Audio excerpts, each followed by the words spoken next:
ये एक डरावना सीन था। आग की लपटों में ज़ॉम्बी नहीं, बल्कि अनगिनत आम लोग जल रहे थे, जो इंसानी हड्डियों के पहाड़ों को देख रहे थे। 3 रोबोट बहुत उत्सुक हो गए कि इंसानियत के खत्म होने का कारण क्या था। उन्होंने धरती की स्टडी करना शुरू किया। स्पेसशिप एक माइनफील्ड में उतरा। उन्हें हैरानी हुई कि इंसान 200 साल से गायब थे, फिर भी उनके हथियार अभी भी धरती के लिए खतरा थे। तीनों ने सावधानी से माइनफील्ड पार की और एक इंसानी बस्ती की ओर बढ़े। ये लिबर्टेरियन लोगों का बनाया हुआ एक यूटोपिया था। वे सरकारी कंट्रोल से अलग हो गए थे। उन्होंने न सिर्फ बंदूकें और एमओ जमा किए, बल्कि रोजमर्रा की जिंदगी के लिए सप्लाई भी जमा की। फिर भी वे खत्म होने से नहीं बच सके। तिकोने रोबोट के एनालिसिस से पता चला, इंसान कम रिसोर्स के लिए जंग छेड़ देंगे। भले ही वे किसी को उकसाए नहीं, फिर भी दूसरे ग्रुप उन पर हमला करेंगे।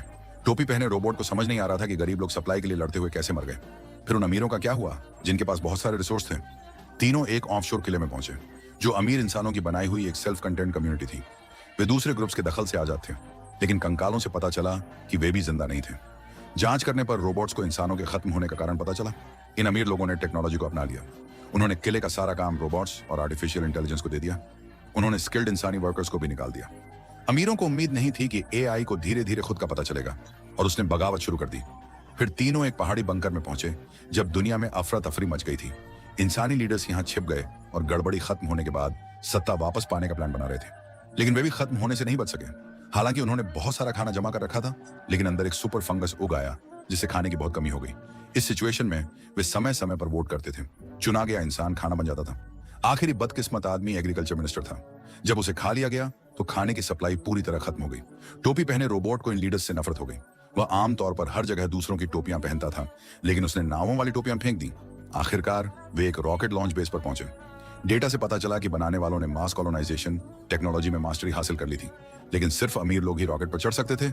आम लोग चुपके से चढ़ने की कोशिश कर रहे थे। बेस के डिफेंस से मिलते हुए ये दुखद घटना देखकर टोपी वाले रोबोट ने सोचा, ये अमीर लोग पैसे का इस्तेमाल धरती को बचाने के लिए करने के बजाय किसी दूसरे ग्रह पर भाग जाना ज्यादा पसंद करेंगे, जो उस समय इंसानों की टेक्नोलॉजी के साथ अभी भी रहने लायक थी।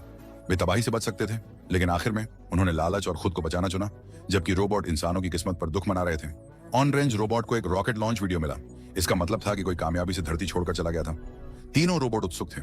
इंसानियत की उम्मीद कौन लेकर आया था? सीन मार्स पर आ गया। स्पेस सूट पहने एक आदमी आराम कर रहा था और कोल्ड ड्रिंक का मजा ले रहा था। उसकी असली पहचान ने सबको चौंका दिया।